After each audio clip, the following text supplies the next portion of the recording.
আসসালামু আলাইকুম, জান্নাতুল কিচেনে সবাইকে স্বাগতম জানাচ্ছি। আজ আমি আপনাদের বনরুটি তৈরি করে দেখাবো চুলায়। এর জন্য আমি এখানে 1 কাপ পরিমাণ কুসুম গরম পানি দিয়ে দিলাম। দেখতেই পাচ্ছেন আমি আঙ্গুলটা ডুবিয়ে রেখেছি। আঙ্গুলটা ডুবিয়ে সহ্য করা যায় ঠিক এইরকম গরম হতে হবে। এর চেয়ে বেশি গরমও দেওয়া যাবে না, আবার এর চেয়ে কম গরমও দেওয়া যাবে না। এবার আমি এর মধ্যে দিয়ে দিলাম 1 চা চামচ পরিমাণ ইস্ট, দিয়ে দিচ্ছি স্বাদ অনুযায়ী লবণ, দিয়ে দিচ্ছি চিনি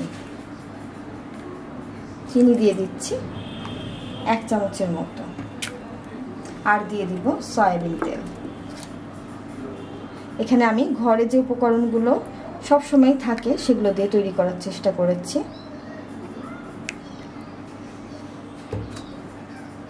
খুবই সিম্পলভাবে তৈরি করে দেখাচ্ছি। এবার সব কিছুকে ভালোভাবে মিশিয়ে নিচ্ছি।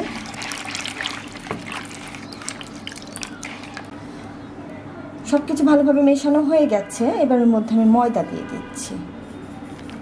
এই পানির সাথে যতটুকু ময়দা যাবে সেটা আমি আন্দাজ মতো দিয়ে দিচ্ছি। আর এমনভাবে দিতে হবে যেন ডোটা খুব স্মুথ হয়, ডোটা যেন একদম শক্ত না হয়ে যায়। অল্প অল্প করে ময়দা মেশাবো আর এইভাবে আমি মেখে নেব। দেখতেই পাচ্ছেন আমার ডোটা ঠিক এইরকম হবে, আঠালো আর স্টিকি একটা ডো হবে। আমি আগেই বলেছি এটা কিন্তু টাইট করা যাবে না। আমার ডোটা মাখা হয়ে গেছে। হাতের মধ্যে একটু তেল লাগিয়ে নিয়েছি। এবার এই ডোটাকে আমি এভাবে রেখে দিব একটা পাতলা কাপড় দিয়ে ঢেকে। এতে করে ডোটা একদম ফুলে উঠবে।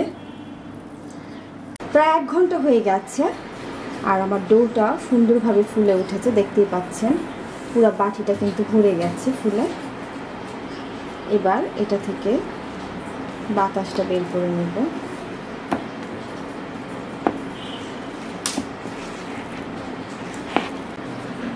আমি একটু ময়দা নিয়ে বোর্ডের উপরে দিয়ে দিচ্ছি।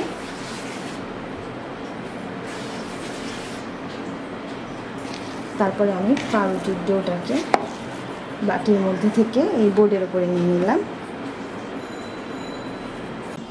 এবার এই ডোটা থেকে আমি 5টা সমান ভাগে ভাগ করে নেব। আমি এখানে 5টা বান তৈরি করব।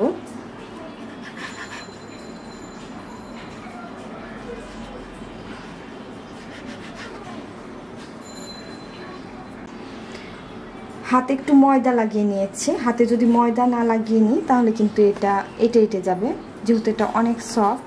দেখতেই পাচ্ছেন এখান থেকে একটা একটা করে ডো নিয়ে জাস্ট কিছুই করার নাই, এইরকমভাবে আমি এই যে ডোটাকে এইভাবে নিয়ে হাতের সাহায্যে এরকম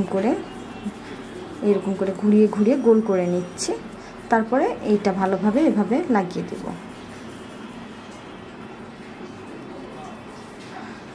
বাস এইভাবে আমি সব পাউরুটিগুলো তৈরি করে নেব।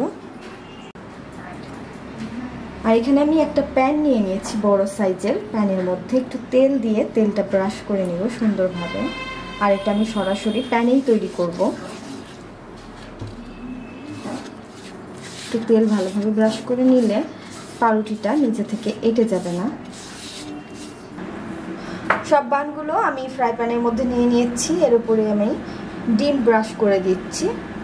ডিম অথবা দুধ দিলেও হয়, আমি এখানে ডিম ব্রাশ করছি।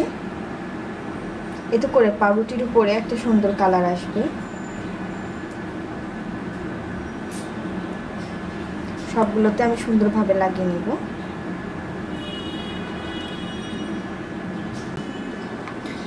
সবগুলো বানের উপরে আমি ডিম ব্রাশ করে নিয়েছি। এবার একটা ঢাকনা দিয়ে ঢেকে দিচ্ছি। আর ঢাকনায় যে ছিদ্র ছিল সেটাও কিন্তু আমি আটকে দিয়েছি। আমি চুলার উপরে একটা তাওয়া ভালোভাবে গরম করে নিয়েছি। তারপরে আমি প্যানটা বসিয়ে দিলাম। তাওয়াটা দেওয়ার কারণ হলো যাতে নিচের দিকে পুড়ে না যায়। আর চুলার হিটটা আমি মিডিয়ামে রাখবো, খুব বেশিও না আবার খুব কমও না। এভাবে আমি এটাকে 30 থেকে 40 মিনিটের মতো বেক করব, যতটা সময় লাগে। দেখা যায় যে কোনো ক্ষেত্রে 30 মিনিটেও হয়ে যায়, আবার 40 মিনিটেও হয়ে যায়। আর হয়ে গেলে এটা বোঝাই যাবে। প্রায় 40 মিনিটের মতো সময় লেগেছে। দেখতেই পাচ্ছেন আমার পাউরুটিটা খুব সুন্দরভাবে হয়ে গেছে। এটাকে আমি চুলা থেকে নামিয়ে নিয়েছি।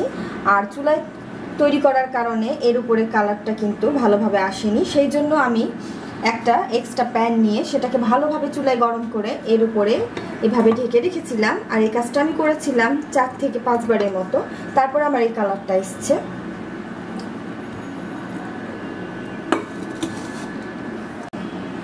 দেখিয়ে দিচ্ছি আমি পাউরুটিটা কতটা সুন্দর হয়েছে, দেখতেই পাচ্ছেন কতটা সফট। আর এই যে তলেও কি সুন্দরভাবে হয়ে গেছে। আমি একটা পাউরুটি ছিঁড়ে দেখাচ্ছি, ভেতরটা খুব গরম এটা।